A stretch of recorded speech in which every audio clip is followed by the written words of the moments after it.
حملہ جو اندر سے ہوتا ہے اسے تم اتنی آسانی سے نہیں روک سکتے۔ جب تمہارا اپنا بھائی تم پر وار کرے گا تو تم پہلے یہ سوچو گے کہ کیا تم پر واقعی بھائی نے وار کیا ہے۔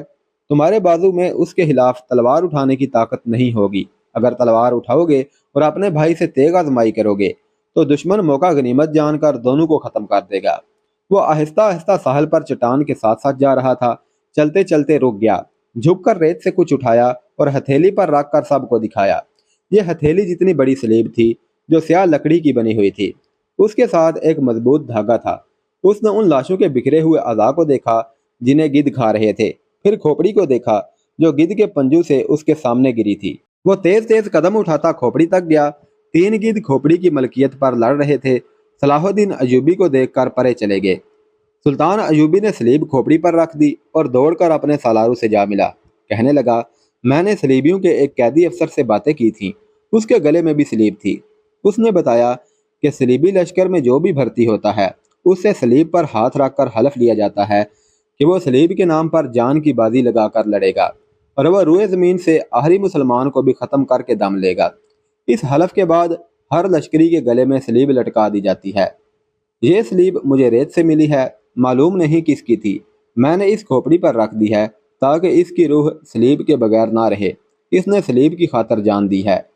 سپاہی کو سپاہی کے حلف کا احترام کرنا چاہیے۔ سلطان شداد نے کہا، یہ تو آپ کو معلوم ہے کہ سلیبی یروشلم کے مسلمان باشندوں کا کتنا کچھ احترام کر رہے ہیں۔ وہاں سے مسلمان بیوی بچیوں کو ساتھ لے کر بھاگ رہے ہیں۔ ہماری بیٹیوں کی آبرو لوٹی جا رہی ہے۔ ہمارے قیدیوں کو انہوں نے ابھی تک نہیں چھوڑا۔ مسلمان جانوروں کی سی زندگی بسر کر رہے ہیں۔ کیا ہم ان عیسائیوں سے انتقام نہیں لیں گے؟ انتقام نہیں، صلاح الدین ایوبی نے کہا، ہم فلسطین لیں گے، مگر فلسطین کے راستے میں ہمارے اپنے حکمران حائل ہیں۔ وہ چلتے چلتے رک گیا اور بولا، کفار نے سلیب پر ہاتھ رکھ کر سلطنت اسلامیہ کے خاتمے کا حلف اٹھایا ہے۔ میں نے اپنے اللہ کے حضور کھڑے ہو کر اور ہاتھ اپنے سینے پر رکھ کر قسم کھائی ہے کہ فلسطین ضرور لوں گا اور سلطنت اسلامیہ کی سرحدیں افق تک لے جاؤں گا۔ مگر میرے رفیقو، مجھے اپنی تاریخ کا مستقبل کچھ روشن نظر نہیں آتا۔ ایک وقت تھا کہ عیسائی بادشاہ تھے اور ہم جنگجو۔ اب ہمارے بزرگ بادشاہ بنتے جا رہے ہیں اور عیسائی جنگجو۔ دونوں قوموں کا رجحان دیکھ کر میں کہہ رہا ہوں کہ ایک وقت آئے گا جب مسلمان بادشاہ بن جائیں گے مگر عیسائی ان پر حکومت کریں گے۔ مسلمان اسی میں بدمست رہیں گے کہ ہم بادشاہ ہیں، آزاد ہیں، مگر وہ آزاد نہیں ہوں گے۔ میں فلسطین لے لوں گا مگر مسلمانوں کا رجحان بتا رہا ہے کہ وہ فلسطین گنوا بیٹھیں گے۔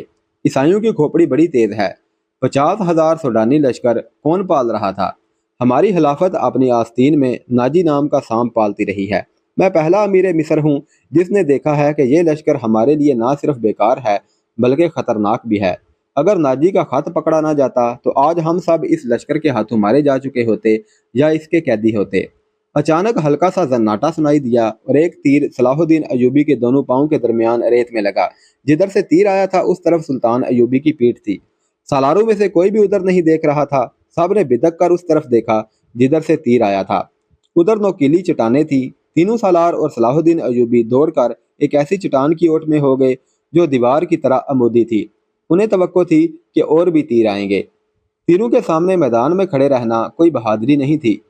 شداد نے منہ میں انگلیاں رکھ کر زور سے سیٹی بجائی۔ محافظ دستہ پابا رکاب تھا۔ ان کے گھوڑوں کے سر پر ٹاپو سنائی دیے۔ اس کے ساتھ ہی تینوں سالار اس طرف دوڑ پڑے جس طرف سے تیر آیا تھا۔ وہ بکھر کر چٹانوں پر چڑھ گئے۔ چٹانیں زیادہ اونچی نہیں تھی۔ صلاح الدین ایوبی بھی ان کے پیچھے گیا۔ ایک سالار نے اسے دیکھ لیا اور کہا، سلطان آپ سامنے نہ آئیں، مگر سلطان ایوبی رکا نہیں۔ محافظ پہنچ گئے۔ صلاح الدین ایوبی نے انہیں کہا، ہمارے گھوڑے یہیں چھوڑ دو اور چٹانوں کے پیچھے جاؤ۔ ادھر سے ایک تیر آیا ہے، جو کوئی نظر آئے اسے پکڑ لاؤ۔ سلطان ایوبی چٹان کے اوپر گیا تو اسے اونچی نیچی چٹانیں دور دور تک پھیلی ہوئی نظر آئیں۔ وہ اپنے سالاروں کو ساتھ لیے پچھلی طرف اتر گیا اور ہر طرف گھوم پھر کر اور چٹانوں پر چڑھ کر دیکھا، کسی انسان کا نشان تک نظر نہ آیا۔ محافظ چٹانی علاقے کے اندر اوپر اور ادھر ادھر گھوڑے دوڑا رہے تھے۔ صلاح الدین ایوبی نیچے اتر کر وہاں گیا جہاں ریت میں تیر گڑا ہوا تھا۔ اس نے اپنے رفیقوں کو بلایا اور تیر پر ہاتھ مارا۔ تیر گر پڑا۔ سلطان ایوبی نے کہا، دور سے آیا ہے اس لیے پاؤں میں لگا ہے، ورنہ گردن یا پیٹھ میں لگتا۔ ریت میں بھی زیادہ نہیں اترا۔ اس نے تیر اٹھا کر دیکھا اور کہا، سلیبیوں کا ہے، حشیشین کا نہیں۔ سلطان کی جان خطرے میں ہے، ایک سالار نے کہا، اور ہمیشہ خطرے میں رہے گی۔ صلاح الدین ایوبی نے ہنس کر کہا، میں بحیرہ روم میں کفار کی وہ کشتیاں دیکھنے نکلا تھا جو ملاحوں کے بغیر ڈول رہی ہیں، مگر میرے عزیز دوستو، کبھی نہ سمجھنا کہ صلیبیوں کی کشتی ڈول رہی ہے۔ وہ پھر آئیں گے، گھٹاؤں کی طرح گرجتے آئیں گے اور برسیں گے بھی، لیکن وہ زمین کے نیچے سے اور پیٹھ کے پیچھے سے بھی وار کریں گے۔ ہمیں اب صلیبیوں سے ایسی جنگ لڑنی ہے جو صرف فوجیں نہیں لڑیں گی۔ میں جنگی ترتیب میں ایک اضافہ کر رہا ہوں، یہ فن حرب و ضرب کا نیا باب ہے، اسے جاسوسوں کی جنگ کہتے ہیں۔ سلطان صلاح الدین ایوبی تیر ہاتھ میں لیے گھوڑے پر سوار ہو گیا اور اپنے کیمپ کی طرف چل پڑا۔ اس کے سالار بھی گھوڑوں پر سوار ہو گئے۔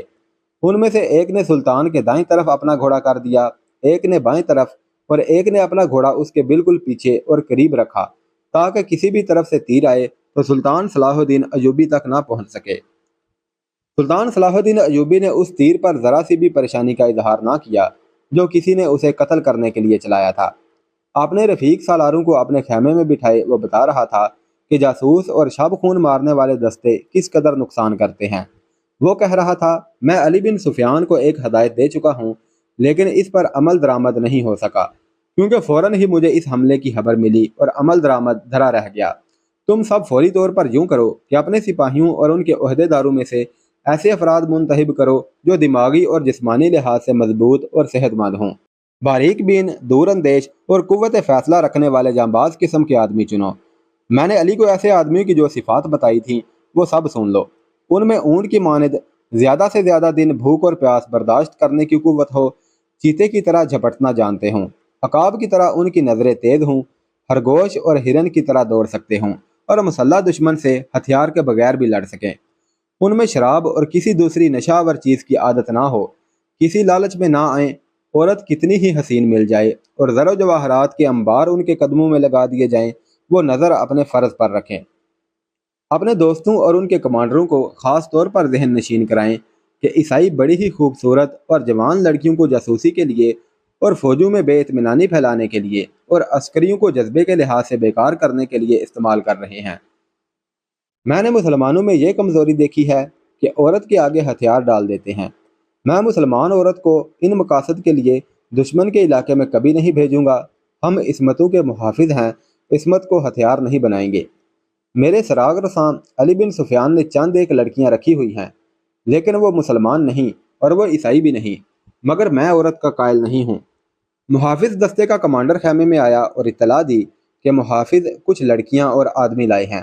سلطان ایوبی باہر نکلا، اس کے تینوں سالار بھی ساتھ تھے۔ باہر 5 آدمی کھڑے تھے جن کے لمبے چوگے دستاریں اور ڈیل ڈول بتا رہی تھی کہ تاجر ہیں اور سفر میں ہیں۔ ان کے ساتھ 7 لڑکیاں تھیں، 7 جوان تھیں اور ایک سے بڑھ کر ایک خوبصورت۔ ان محافظوں میں سے ایک نے جو سلطان پر تیر چلانے والے کی تلاش میں گئے تھے بتایا تھا کہ انہوں نے تمام تر علاقہ چھان مارا، انہیں کوئی آدمی نظر نہ آیا۔ دور پیچھے گئے تو یہ لوگ 3 اونٹوں کے ساتھ ڈیرا ڈالے ہوئے تھے۔ کیا ان کی تلاشی لے لی ہے؟ ایک سالار نے پوچھا۔ لی ہے، محافظ نے جواب دیا۔ یہ کہتے ہیں کہ تاجر ہیں، ان کا سارا سامان کھلوار کر دیکھا ہے، جامع تلاشی بھی لے لی ہے، ان کے پاس ان خنجروں کے سوا اور کوئی ہتھیار نہیں۔ اس نے 5 خنجر سلطان ایوبی کے قدموں میں رکھ دیے۔ ہم مراکش کے تاجر ہیں، ایک تاجر نے کہا، سکندریہ تک جائیں گے۔ 2 روز گزرے، ہمارا قیام یہاں سے 10 کوس پیچھے تھا۔ پرسوں شام یہ لڑکیاں ہمارے پاس آئیں، ان کے کپڑے بھیگے ہوئے تھے۔ انہوں نے بتایا کہ یہ سسلی کی رہنے والی ہیں۔ انہیں عیسائی فوج کا ایک کماندار گھروں سے پکڑ کر ساتھ لے آیا اور ایک بحری جہاز میں جا سوار کیا۔ ان کے ماں باپ غریب ہیں، یہ کہتی ہیں کہ بے شمار جہاز اور کشتیاں چل پڑیں۔ لڑکیوں والے جہاز میں چند اور کماندار قسم کے آدمی تھے اور ان کی فوج بھی تھی۔ وہ سب ان لڑکیوں کے ساتھ شراب پی کر عیش و عشرت کرتے رہے۔ اس ساحل کے قریب آئے تو جہازوں پر آگ کے گولے گرنے لگے۔ تمام لوگ جہازوں سے سمندر میں کودنے لگے۔ ان لڑکیوں کو انہوں نے ایک کشتی میں بٹھا کر جہاز سے سمندر میں اتار دیا۔ یہ بتاتی ہیں کہ انہیں کشتی چلانی نہیں آتی تھی۔ کشتی سمندر میں ڈولتی اور بھٹکتی رہی، پھر ایک روز خود ہی ساحل سے آ لگی۔ ہمارا قیام ساحل کے ساتھ تھا، یہ ہمارے پاس آ گئیں، بہت ہی بری حالت میں تھی۔ ہم نے انہیں پناہ میں لے لیا۔ انہیں ہم دھتکار تو نہیں سکتے تھے، ہمیں کچھ سمجھ نہیں آ رہی تھی کہ ان کا کیا کریں۔ پچھلے پڑاؤ سے یہاں تک انہیں ساتھ لائے ہیں، آپ کے یہ سوار آ گئے اور ہمارے سامان کی تلاشی لینے لگے۔ ہم نے ان سے تلاشی کی وجہ پوچھی تو انہوں نے بتایا کہ سلطان صلاح الدین ایوبی امیر مصر کا حکم ہے۔ ہم نے ان کی منت سماجت کی کہ ہمیں اپنے سلطان کے حضور لے چلو، ہم عرض کریں گے کہ ان لڑکیوں کو اپنی پناہ میں لے لیں، ہم سفر میں ہیں، انہیں کہاں لیے لیے پھریں گے۔ لڑکیوں سے پوچھا تو وہ سسلی کی زبان بول رہی تھی، وہ ڈری ڈری سی لگتی تھی، ان میں سے دو تین اکٹھی ہی بولنے لگی۔ سلطان صلاح الدین ایوبی نے تاجروں سے پوچھا کہ ان کی زبان کون سمجھتا ہے؟ ایک نے بتایا کہ صرف میں سمجھتا ہوں۔ یہ التجا کر رہی ہے کہ سلطان انہیں پناہ میں لے لے، کہتی ہیں کہ ہم تاجروں کے قافلے کے ساتھ نہیں جائیں گی، کہیں ایسا نہ ہو کہ راستے میں ڈاکو ہمیں اٹھا کر لے جائیں۔ ادھر جنگ بھی ہو رہی ہے، ہر طرف عیسائیوں اور مسلمانوں کے سپاہی بھاگتے دوڑتے پھر رہے ہیں، ہمیں سپاہیوں سے بہت ڈر آتا ہے۔ ہمیں جب گھروں سے اٹھایا گیا تھا تو ہم سب کنواری تھی، ان فوجیوں نے بحری جہاز میں ہمیں طوائفیں بنائے رکھا ہے۔ ایک لڑکی نے کچھ کہا تو اس کی زبان جاننے والے تاجر نے سلطان ایوبی سے کہا، یہ کہتی ہے کہ ہمیں مسلمانوں کے بادشاہ تک پہنچا دو، ہو سکتا ہے اس کے دل میں رحم آ جائے۔ ایک اور لڑکی بول پڑی، اس کی آواز رندیائی ہوئی تھی۔ تاجر نے کہا، یہ کہتی ہے کہ ہمیں عیسائی سپاہیوں کے حوالے نہ کیا جائے، میں مسلمان ہو جاؤں گی، بشرط یہ کہ کوئی اچھی حیثیت والا مسلمان میرے ساتھ شادی کر لے۔ دو تین لڑکیاں پیچھے کھڑی منہ چھپانے کی کوشش کر رہی تھی، ان کے چہروں پر گھبراہٹ تھی، بات کرتے شرماتی یا ڈرتی تھی۔ سلطان صلاح الدین ایوبی نے تاجر سے کہا، انہیں کہو کہ یہ عیسائیوں کے پاس نہیں جانا چاہتی، ہم انہیں اسلام قبول کرنے پر مجبور نہیں کر سکتے۔ یہ لڑکی جو کہہ رہی ہے کہ مسلمان ہو جائے گی، بشرط یہ کہ کوئی مسلمان اس کے ساتھ شادی کر لے، اسے کہو کہ میں اس کی پیشکش قبول نہیں کر سکتا، یہ خوف اور مجبوری کے عالم میں اسلام قبول کرنا چاہتی ہے۔ انہیں بتاؤ کہ انہیں مجھ پر اعتماد ہے تو میں انہیں اسلام کی بیٹیوں کی طرح پناہ میں لیتا ہوں، اپنے دارالحکومت میں جا کر یہ انتظام کر دوں گا کہ انہیں عیسائی راہبوں یا کسی پادری کے پاس بھجوا دوں گا، پادری یروشلم میں ہوں گے۔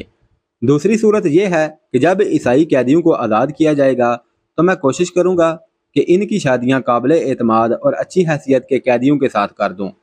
انہیں یہ بھی بتا دو کہ کسی مسلمان کو ان سے ملنے کی اجازت نہیں ہوگی اور نہ انہیں اجازت ہوگی کہ کسی مسلمان سے ملے، ان کی ضروریات اور عزت کا خیال رکھا جائے گا۔ تاجر نے لڑکیوں کو ان کی زبان میں سلطان ایوبی کی ساری باتیں بتائیں تو ان کے چہروں پر رونق آ گئی، وہ ان شرائط پر رضامند ہو گئی۔ تاجر شکریہ ادا کر کے چلے گئے۔ صلاح الدین ایوبی نے لڑکیوں کے لیے الگ خیمہ لگانے اور خیمے کے باہر ہر وقت ایک سنتری موجود رہنے کا حکم دیا۔ وہ خیمے کی جگہ بتانے ہی لگا تھا کہ 6 صلیبی سلطان ایوبی کے سامنے لائے گئے۔ وہ بہت بری حالت میں تھے، ان کے کپڑے بھیگے ہوئے تھے، کپڑوں پر خون بھی تھا، ریت بھی، ان کے چہرے لاشوں کی مانند تھے۔ ان کے متعلق بتایا گیا کہ 1.5-2 میل دور ساحل پر بے سود پڑے تھے، وہ ٹوٹی ہوئی کشتی پر تیر رہے تھے۔ ایک دن کشتی پانی بھر جانے سے ڈوب گئی، یہ سب تیر کر ساحل تک پہنچے۔ کشتی میں 22 آدمی سوار ہوئے تھے، صرف یہ 6 زندہ بچے، ان سے چلا نہیں جاتا تھا۔ یہ صلیبی لشکر کے سپاہی تھے، وہ سب دھڑام سے بیٹھ گئے۔